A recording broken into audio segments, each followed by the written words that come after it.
Seigneur, notre Dieu, notre Père, nous te sommes reconnaissants ce matin pour partager à l'égard de tes enfants, de tes serviteurs, servantes, cet message qui est très important. Notre Dieu, notre Père, leur a sonné de disposer le cœur des spectateurs, spectatrices, des auditeurs, ainsi que les autres. Papa, agis pour que la gloire te revienne à toi et à toi seul, dans le nom de Jésus-Christ. Maintenant, Seigneur, oui, agis. On ton serviteur pour que ce message puisse sortir avec prodige et miracle dans la vie de chacun d'eux, dans le nom précieux de Jésus-Christ. Papa, merci parce que tu es vivant pour faire au-delà de ce que ces personnes pensent ou te demandent. Soyez bénis au nom de Jésus-Christ. Amen. Ton amour nous environne, ô Seigneur. Ta gloire resplendit tout comme le soleil. Ton amour nous environne, ô Seigneur. C'est pourquoi nous espérons tous en toi. Ton amour nous environne, ô Seigneur. Ta gloire resplendit tout comme le soleil. Ton amour nous environne, ô Seigneur. Pourquoi nous espérons tous en toi. Gloire à Jésus, auteur de notre joie. Gloire à ton nom, toi qui nous as sauvés. Gloire à Jésus, toi qui nous aimes tant. C'est pourquoi nous espérons tous en toi. Gloire à Jésus, auteur de notre joie. Gloire à ton nom, toi qui nous as sauvés. Gloire à Jésus, toi qui nous aimes tant. C'est pourquoi nous espérons tous en toi. Gloire à Jésus, auteur de notre joie. Gloire à ton nom, toi qui nous as sauvés. Gloire à Jésus, toi qui nous aimes tant. C'est pourquoi nous espérons tous en toi. Gloire à Jésus, auteur de notre joie. Gloire à ton nom, toi qui nous as sauvés. Gloire à Jésus, toi qui nous aimes tant. C'est pourquoi nous espérons tous en toi. Tu n'as pas exigé de garantie avant de manifester cet amour. Ton bras de père que tu nous as tendu pour nous arracher du feu de l'enfer. Tu n'as pas exigé de garantie avant de manifester cet amour. Ton bras de père que tu nous as tendu pour nous arracher du feu de l'enfer. Gloire à Jésus, auteur de notre joie.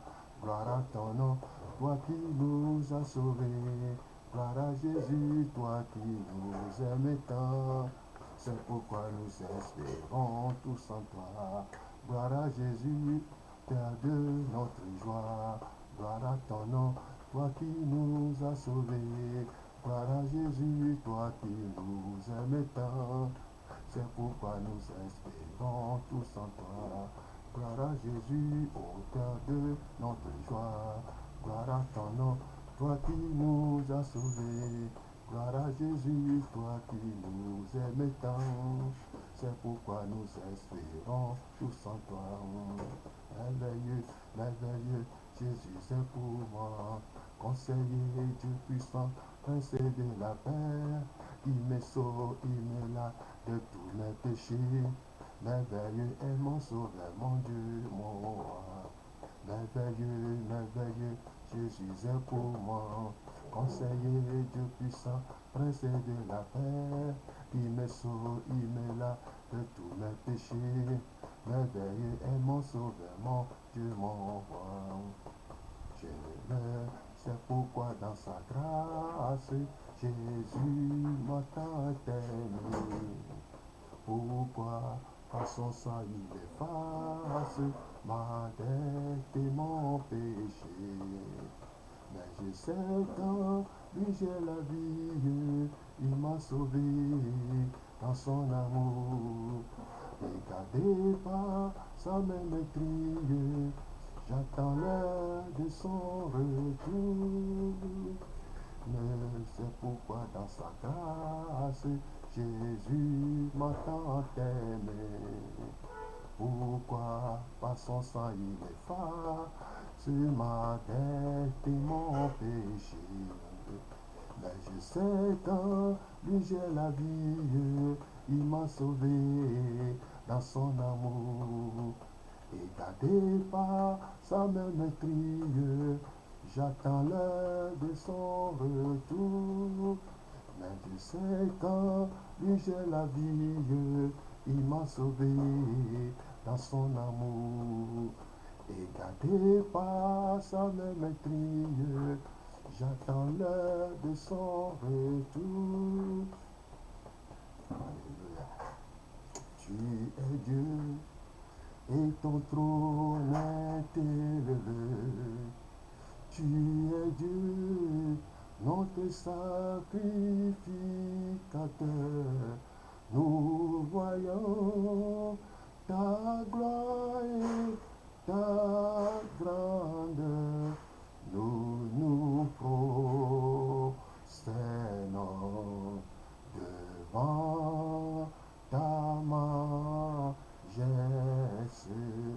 Nous nous prosternons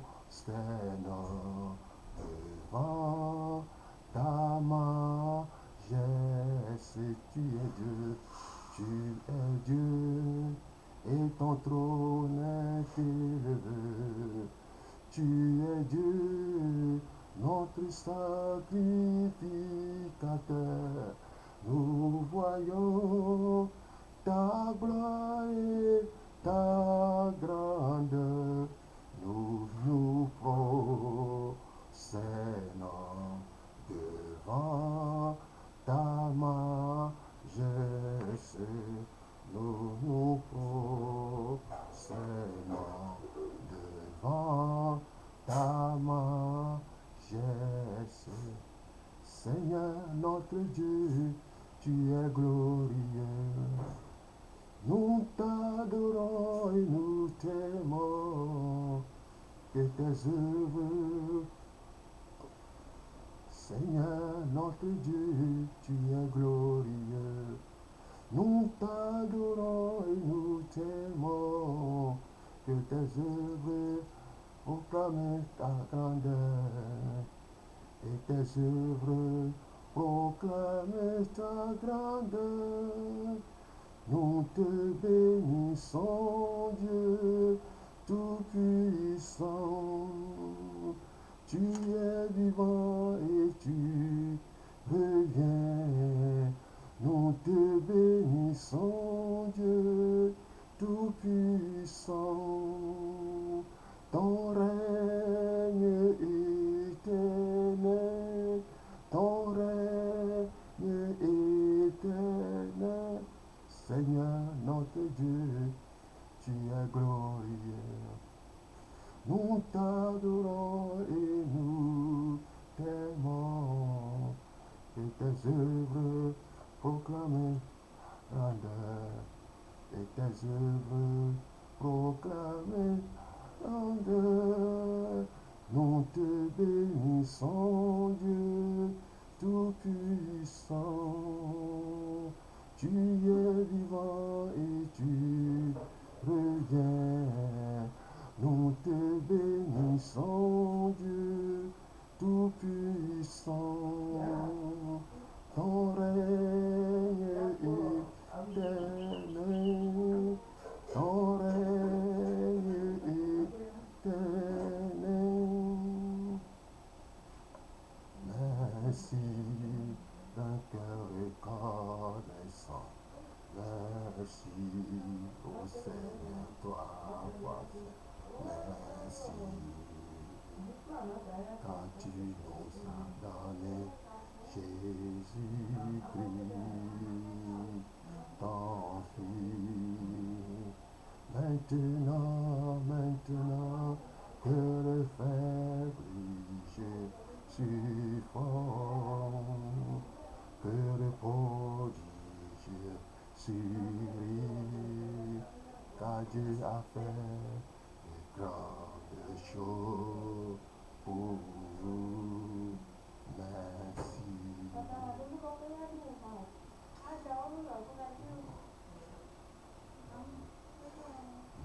Merci d'un cœur reconnaissant.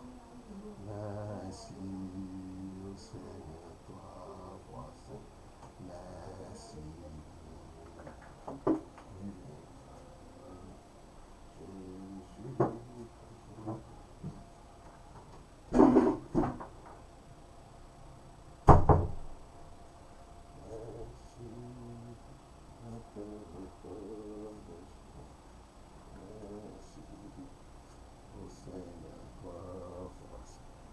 Merci, car tu nous as donné Jésus-Christ,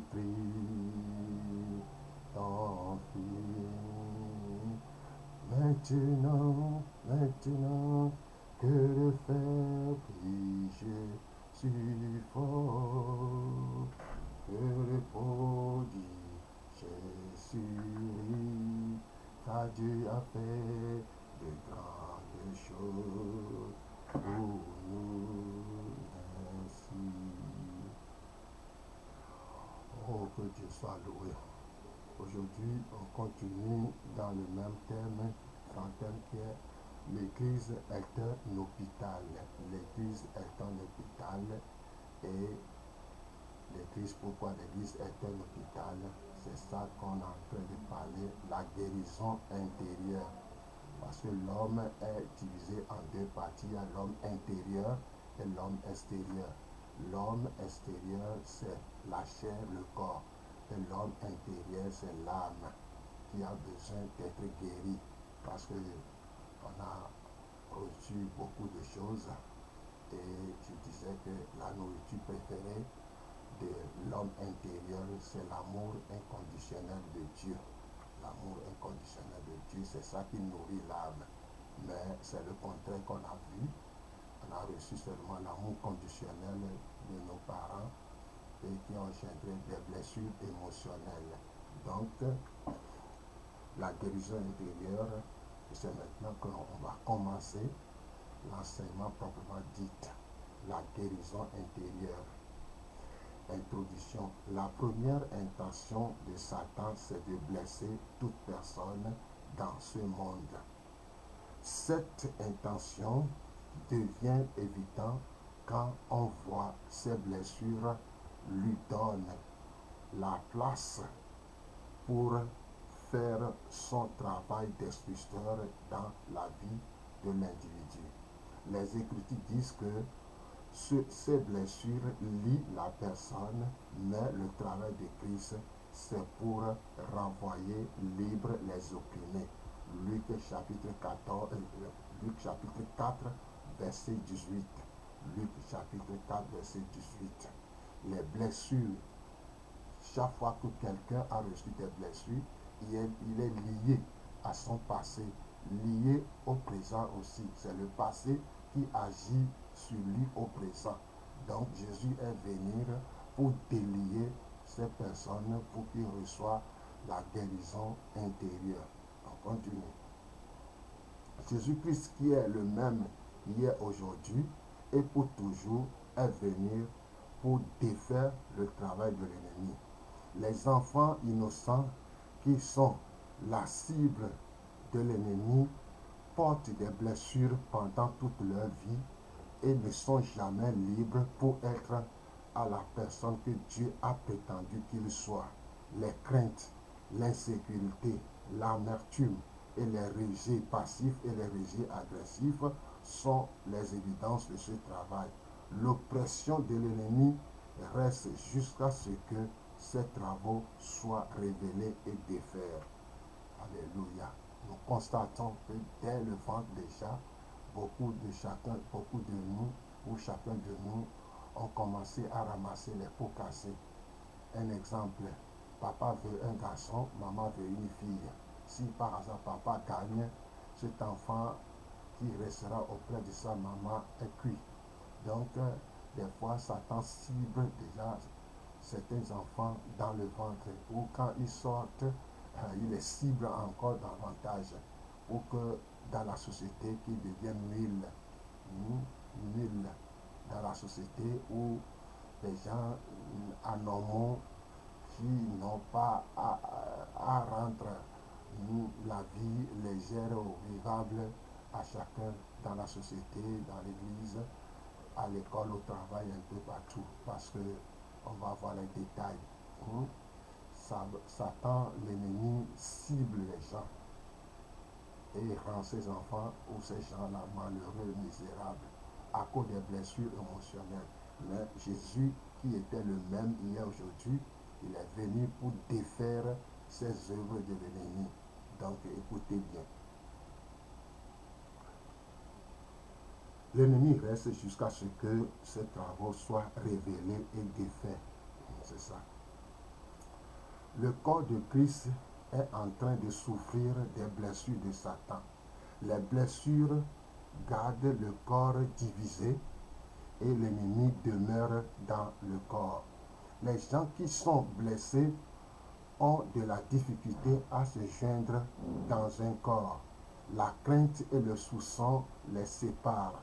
L'intention fondamentale de la guérison intérieure est que le corps de Christ soit guéri. Éphésiens chapitre 5, 26 à 27. Éphésiens chapitre 5, 26 à 27. Comme le corps est joint ensemble, la plénitude de la tête va couler à travers chaque membre. Cette section de ce corps sont à la fois ou à faire avec les blessures et les moyens par lesquels trouver la guérison et la délivrance de la main du passé. De la main du passé. Dans la main du passé. Donc, beaucoup de nous, à cause de ces blessures-là, on n'arrive pas à joindre. Nous, intérieurement, on a des problèmes. Extérieurement, aussi, on a des problèmes. On ne peut pas collaborer ni coopérer avec les gens à cause des blessures intenses qui se trouvent dans nos cœurs, dans nos vies.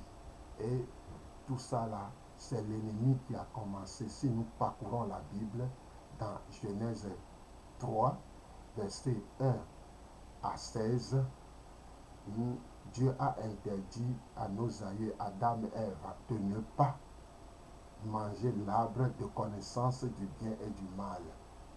Quand l'ennemi Satan s'est déguisé à serpent, a séduit Ève, et Ève a menti en disant que l'Éternel Dieu nous a dit de ne même pas toucher l'arbre.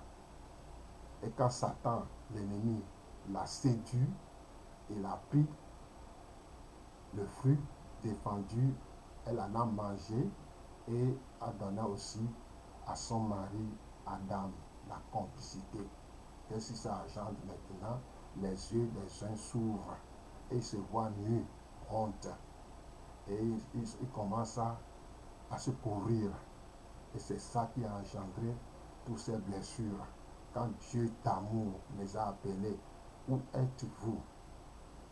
Au lieu de répondre, me voici, il dit que nous avons peur et nous sommes nus.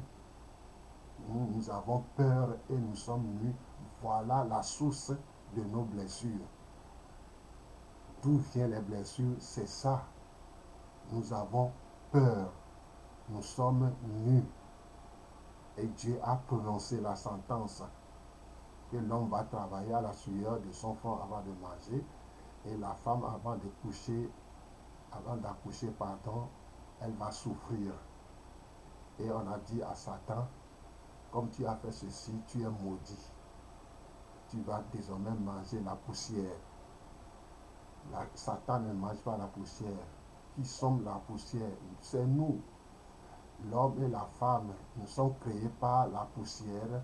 C'est pourquoi quand on est dans cette blessure, quand on a des blessures émotionnelles, donc on commet des dégâts. On va voir le rejet passif a pour signe la timidité, la honte, la peur, la crainte. Tandis que le rejet passif, la colère. On s'énerve vite, on crie, on est arrogant, on cherche toujours son propre intérêt. Comme on n'a pas d'amour, on cherche pour combler ce vide, on demeure dans cet état, refus d'être enseigné ou conseillé. Ainsi de suite. Voilà les signes qui montrent que les blessures, il y a deux sortes. Il y a rejet passif et il y a rejet agressif. Il n'y a pas le milieu. Donc, aujourd'hui, Satan, à cause des blessures, il est satisfait à cause des péchés que nous commettons quand nous sommes blessés. Quand nous sommes blessés, ce qui sort de ces blessures-là, c'est les injures, le vol, le mensonge, la peur, le découragement, l'indifférence, ainsi de suite. Tout ce qui se trouve comme péché satisfait l'ennemi de nos âmes qui est Satan. Dieu lui a prononcé cette malédiction. C'est pourquoi on a cru. C'est pourquoi Jésus est venu, non pas seulement pour nous sauver, mais aussi pour nous guérir, pour défaire ce que l'ennemi a fait dans le jardin d'Éden et que nous ramassons les pots cassés jusqu'à ce jour. Donc Dieu est venu en forme humaine pour nous comprendre pourquoi ces blessures sont intenses de gauche à droite et il est prêt à intervenir et on va voir la solution bientôt. On va voir la première source. La première source, c'est ce que Adam et Eva ont semé. Ça se transmet de génération en génération. C'est une sorte de malédiction héréditaire qui se transfère de père en fils, ainsi de suite, jusqu'à nous. Jusqu'à nous. La source. La deuxième source, c'est nos parents, papa et maman, qui n'ont pas été guéris. Comment il peut éduquer? Comment il peut aider les enfants? Quelqu'un qui est blessé, qui se met facilement en colère, qui est timide, qui pleure de gauche à droite, qu'est-ce qui va se passer? On va voir. Nous sommes un produit de l'expérience de notre vie totale. Nos réactions envers les situations présentes sont déterminées par les expériences du passé. Notre perception du présent peut être tordue par les blessures du passé. La façon dont nous réagissons violemment à un simple problème nous fait conclure que nous sommes blessés au passé et ne pouvons pas vivre ou répondre normalement à des situations du présent. Nous sommes des passistes. Ça veut dire que nos blessures que nous avons reçues dans le passé, depuis l'enfance, nous suivent. Nous suivent. Tu ne veux pas, c'est comme tu as porté un sac au dos. Les blessures sont dedans. De temps en temps, ça reface surface. On se met en colère ou soit on est timide. C'est les blessures. Des fois, quand tu vois certains visages ou certains comportements, même chrétiens ou quoi que ce soit, ça fait pleurer. Et ça met souvent en colère, ainsi de suite.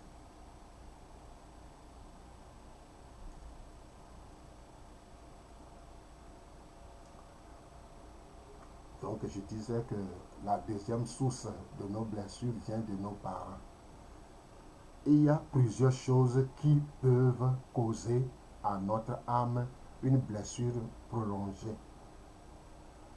Par exemple, plusieurs enfants souffrent à cause des fautes et des manquements de leurs parents.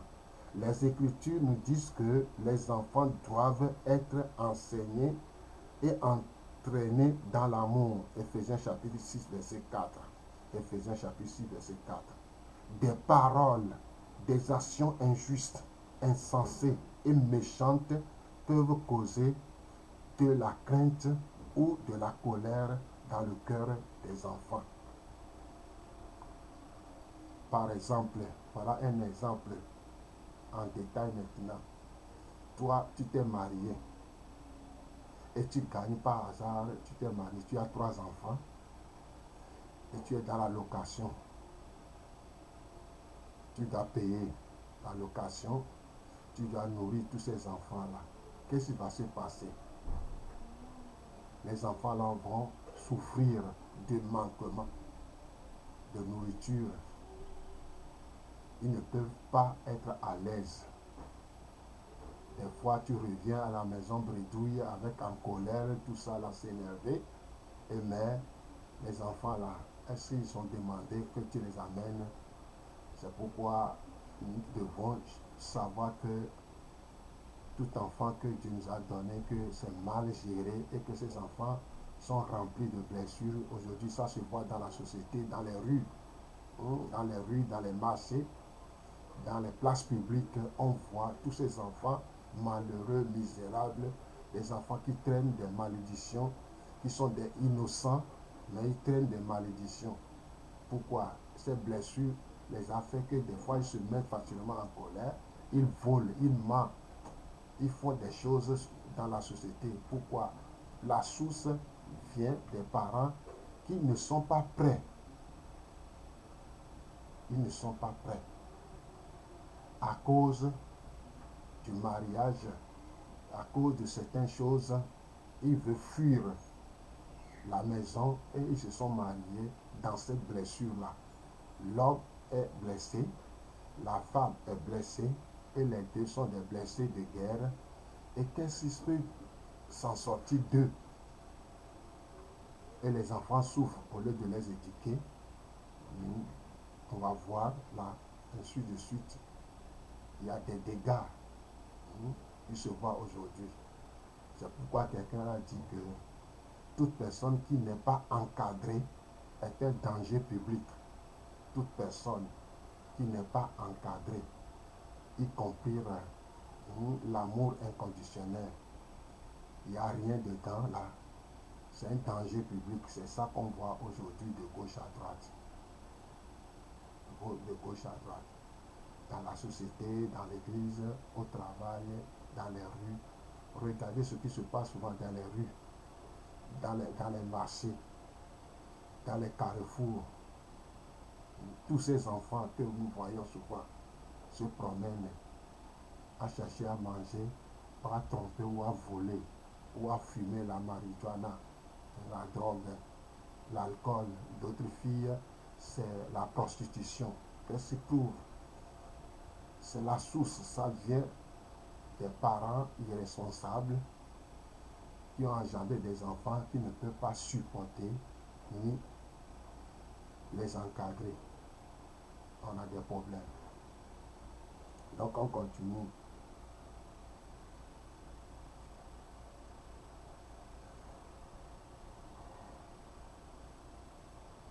Continue.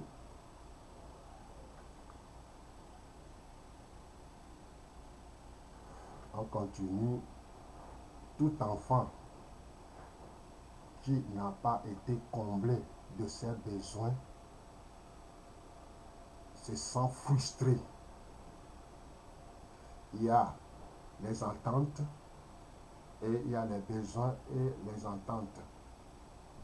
Tout enfant a des ententes. S'il n'est pas comblé, est frustré, trahi par ses parents. C'est pourquoi les frustrations, on va voir certaines frustrations. Être frustré, c'est se sentir privé d'une satisfaction attendue que l'on pense nécessaire. C'est de déficit de besoin. La frustration peut venir d'un obstacle matériel, de l'absence d'un père ou d'une mère, des limitations physiques ou mentales, un manque de reconnaissance, de considération et de manque d'amour. C'est le manque d'amour qui entraîne les frustrations les plus profondes. Le manque d'amour, ne pas se sentir aimé par ses parents.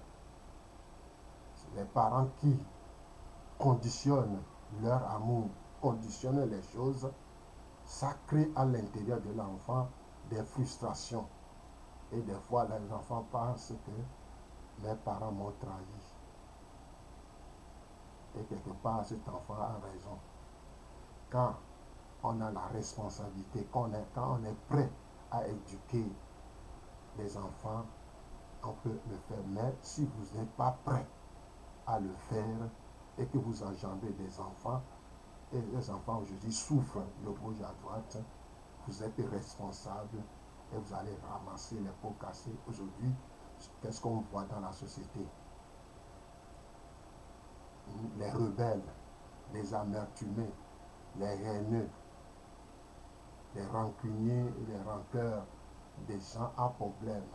Quand tu vois certains visages, c'est comme un lion affamé, les yeux sont rouges, c'est terrible. Et ça arrive que d'autres, avec cette blessure, sont méchants, qui font des choses qui dépassent la nature.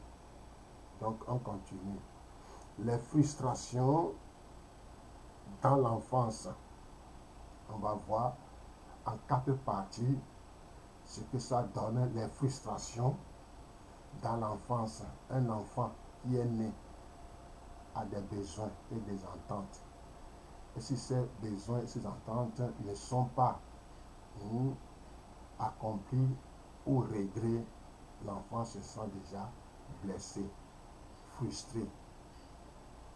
Et son cœur, son âme est remplie d'amertume, de timidité, la honte, ainsi de suite. Première chose, les parents expliquent à l'enfant le pourquoi de l'interdit. Le pourquoi de l'interdit en le montrant que cela ne diminue pas l'amour qu'il lui porte. Il va développer une tolérance à la frustration qui est un élément important de la force du moi. Une certaine dose de frustration est donc essentielle car elle force le moi à se constituer de manière indépendante, à prendre conscience des limites du réel. Pardon. Les parents expliquent le pourquoi les enfants à enfants. Par exemple, un enfant qui revient de l'école et en passant, il a vu des gens qui mangent des salades, des pommes de terre et ainsi de suite. Arrivé à la maison, qu'est-ce que les parents disent? Prends 25 francs, aller chercher du gari et de l'arachide, il faut manger, ou des fois il rentre, c'est la pâte d'hier et la soupe d'hier. Quand l'enfant voit ça complètement, il est frustré. Mais les parents viennent à son niveau. Comme les parents aiment cet enfant, il vient à son niveau, dit, mon enfant, pour aujourd'hui, tu aimerais manger ceci ou cela, mais on n'a pas d'argent pour le moment. Quand on aura l'argent, on va te satisfaire. L'enfant arrive à tolérer ceci, mais intérieurement, il est frustré. Là, il mange en attendant son satisfaction. Ça la permet à l'enfant de voir les limites des parents. Que mes parents sont pauvres. Qu'est-ce que je dois faire? Je dois lutter maintenant pour s'en sortir, pour pouvoir les aider dans la vie. Malgré les frustrations intérieures, il a compris que mes parents sont limités. Il ne peut rien faire. C'est ça ou rien. Il accepte. Et ça lui permet maintenant de bosser jusqu'à trouver un bon travail et pour pouvoir aider les parents. Deuxième source de frustration, si les parents n'expliquent pas le pourquoi de l'interdit. Si les parents se limitent à des c'est comme ça, un point c'est tout.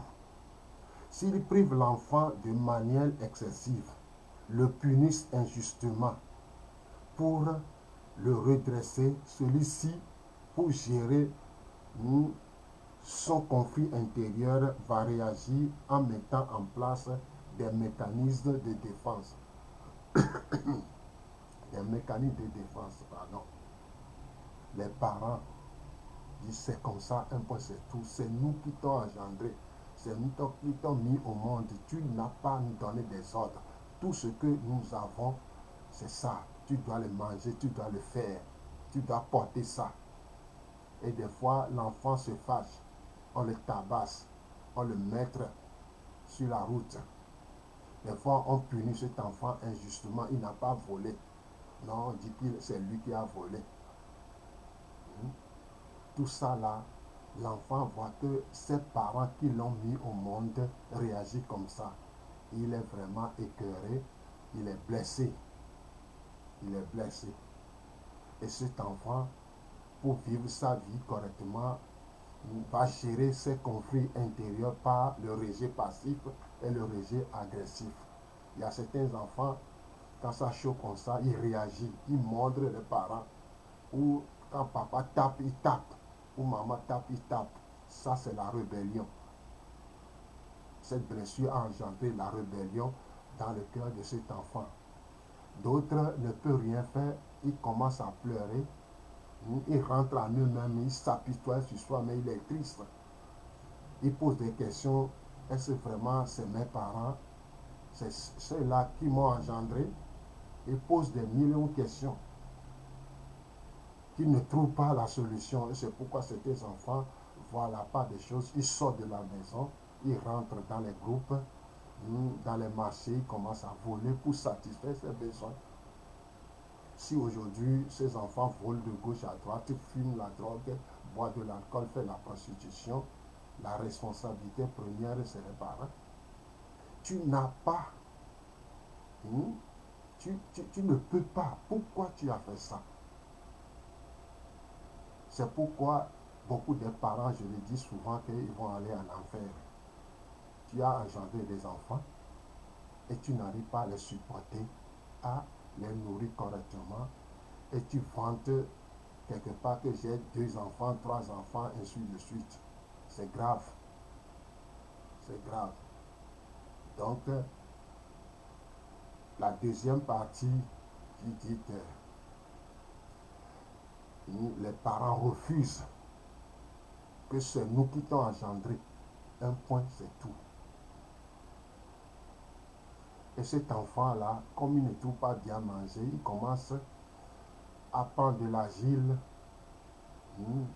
Quand il voit quelque chose par terre, il le prend, il mange. Quand quelqu'un est en train de manger quelque part, il est à distance tout près de la personne en faisant la main comme ça. Et c'est grave. Et c'est grave. Tous les enfants que nous voyons aujourd'hui dans les rues, ce n'est pas quelque chose de très joli, ce n'est pas quelque chose qui doit nous réjouir. La source, c'est ça. On continue.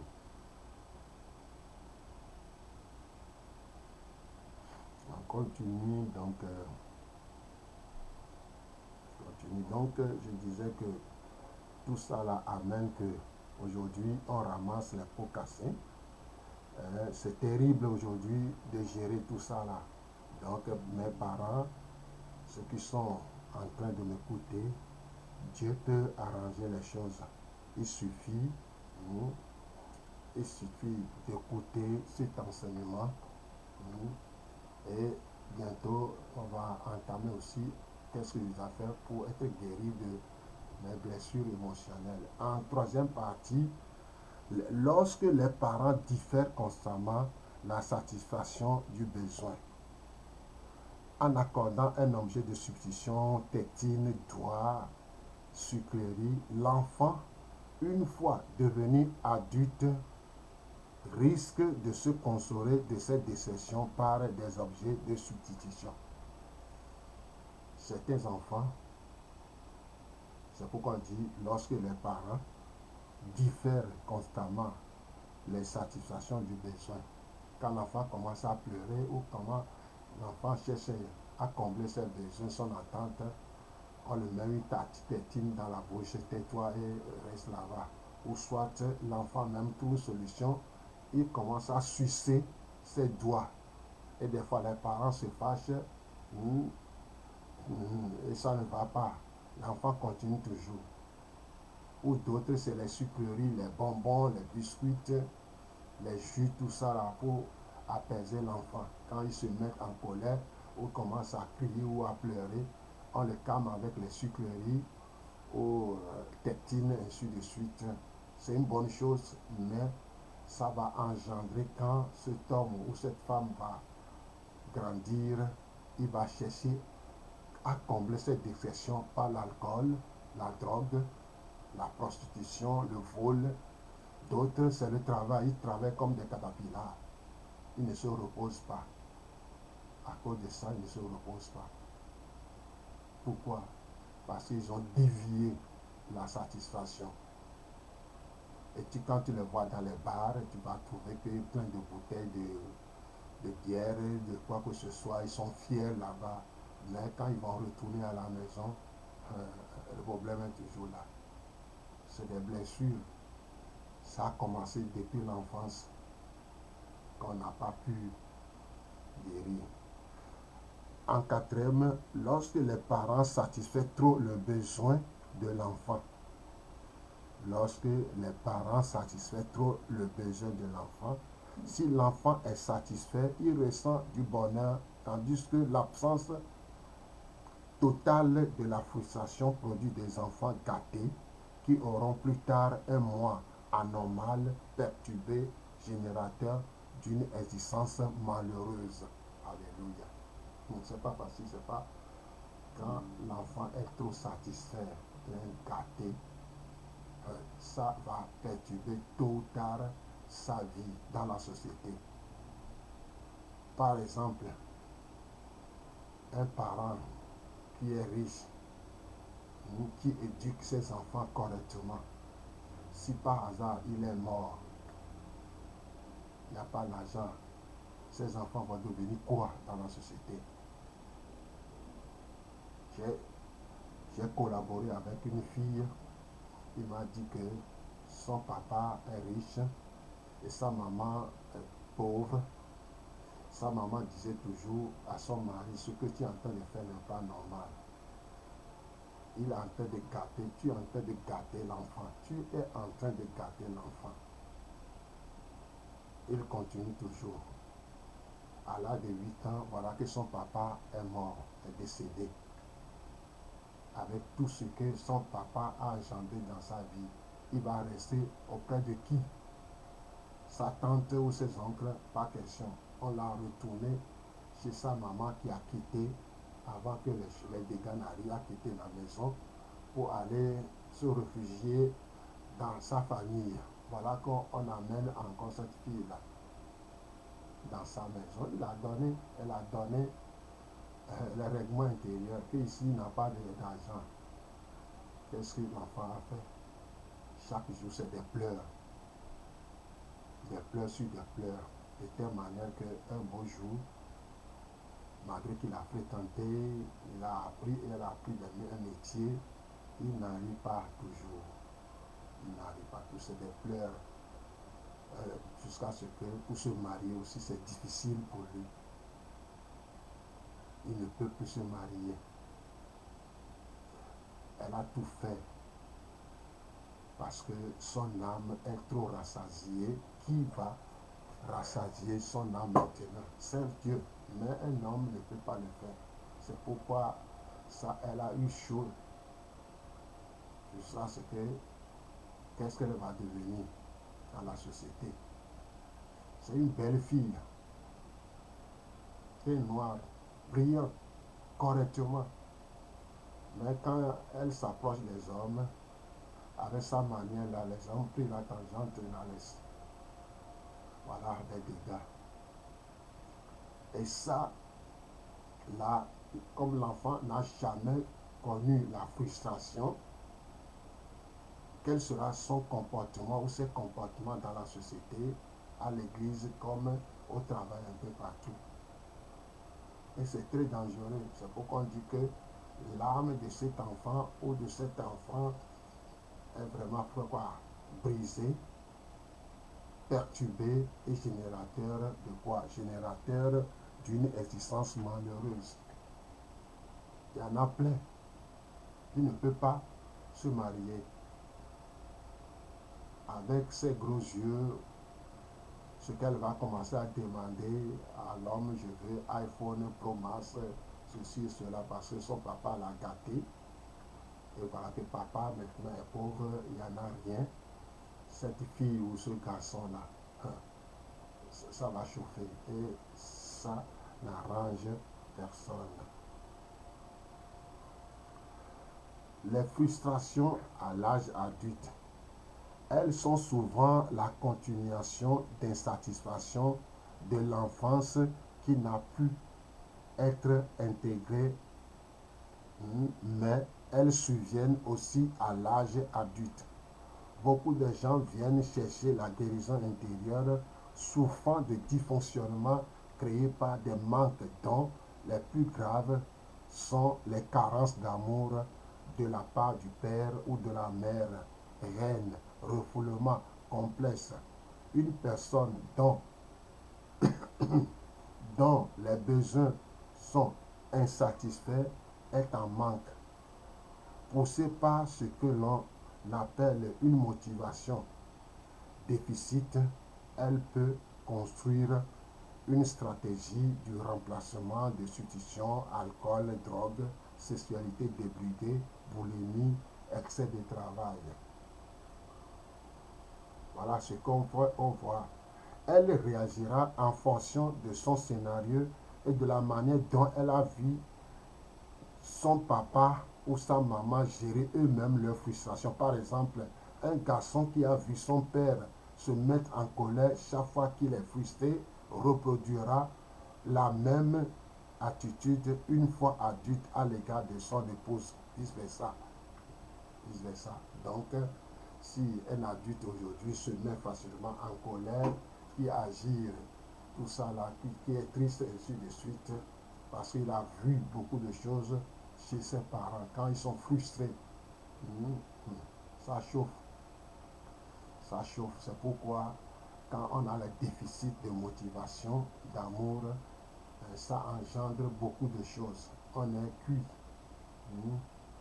On peut être riche, on peut être ceci ou cela, mais si l'intérieur n'est pas guéri, j'ai connu une dame comme ça, elle est immensement riche, mais de temps en temps, tu vas voir des larmes qui coulent de ses yeux. C'est maintenant que j'ai compris que son âme pleure, malgré qu'il y a des voitures, des maisons, elle a de l'argent, des enfants, tout ça là. Elle est tellement satisfaite, mais comme l'âme n'est pas satisfaite, les larmes coulent.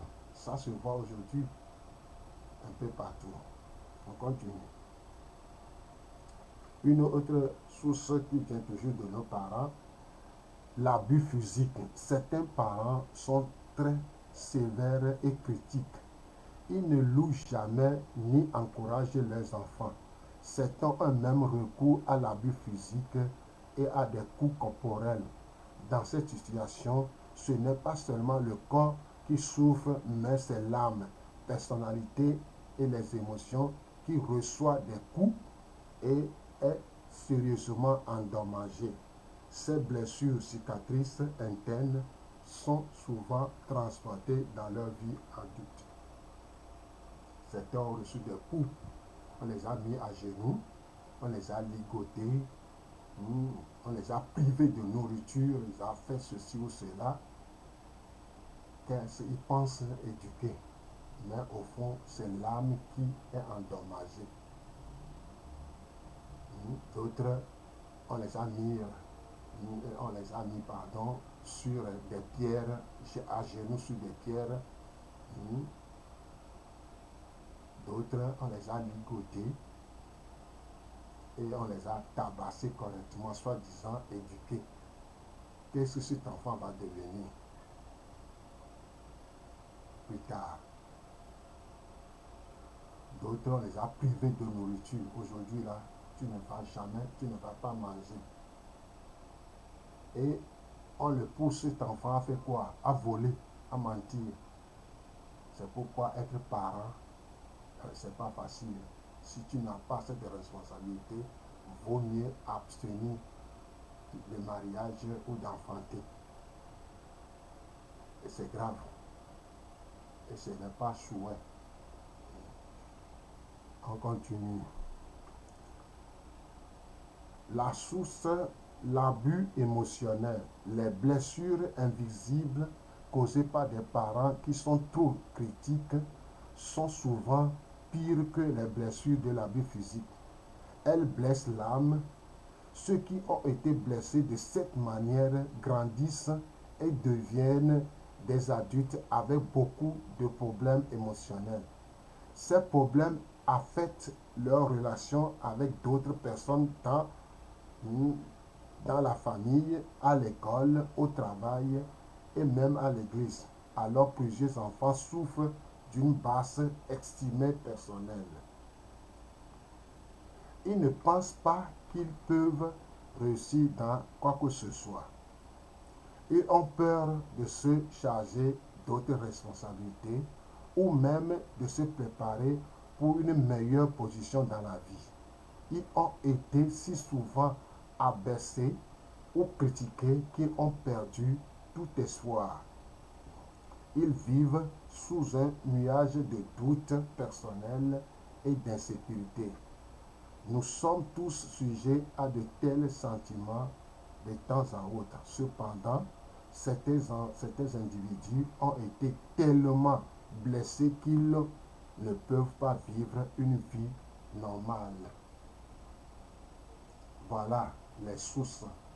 Première source pour conclure, première source, c'est ce que Adam et Ève ont fait quand Dieu dit, où es-tu, où êtes-vous? Au lieu de dire, me voici, dit, nous avons peur et nous sommes cachés. Nous sommes cachés, nous sommes nus, nous sommes cachés. Qui t'a dit, qui vous a dit que vous êtes nus? On commence à accuser, l'homme accuse la femme et la femme accuse le serpent. On donne tort toujours aux autres.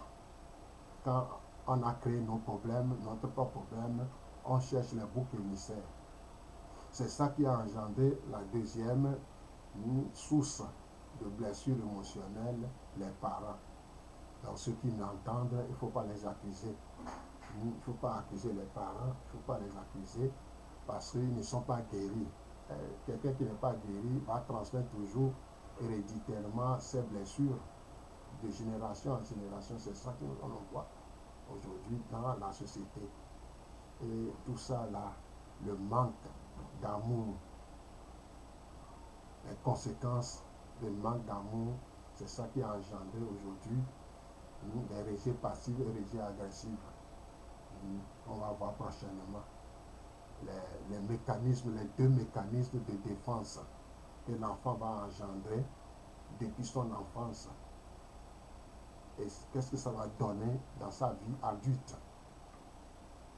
Qu'est-ce que ça va donner dans sa vie adulte? Et c'est très grave, tout ce que nous observons aujourd'hui de gauche à droite. C'est pas facile. C'est pas facile. Si tu n'es pas guéri, aujourd'hui, ce qui se passe aujourd'hui à cause de ces blessures émotionnelles, il y a des dégâts aujourd'hui, les ulcères d'estomac, AVC, tension, hypotension, hypertension, maux de tête, maux de ventre. Il y a beaucoup de choses qui arrivent, qu'on appelle souvent les maladies psychosomatiques. Les docteurs peuvent tout faire, ça reste toujours. Tu peux prendre les médicaments, les piqûres, tout ça là. Mais tant que ces blessures demeurent, les médicaments ne peuvent rien faire. La dépression, le stress, tout ça là, les médicaments ne peuvent rien faire.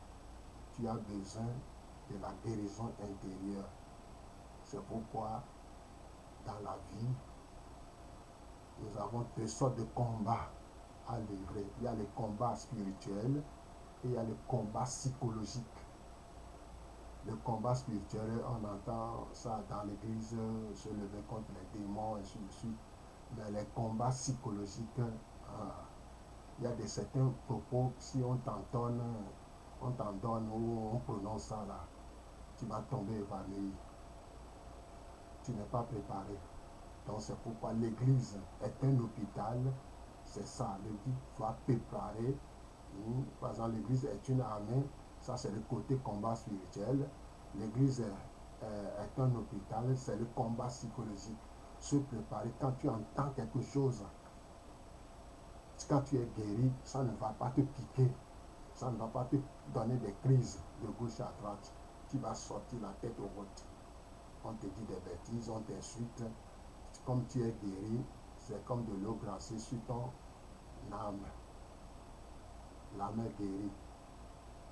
Ça ne va rien te faire. Donc merci beaucoup pour qui a pris le temps pour écouter cette vidéo de la part de Emmanuel Aoudia, missionnaire enseignant, média, service, diffusion pour vibrer par conscience.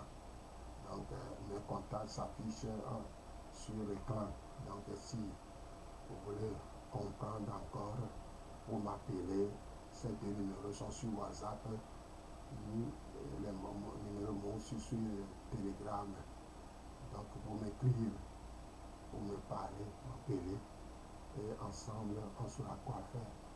Vos questions en commentaire, quoi que ce soit, va m'aider aussi à continuer toujours à enseigner les choses nécessaires pour l'avancement du royaume de notre Seigneur Jésus-Christ. Soyez bénis au nom précieux de Jésus-Christ.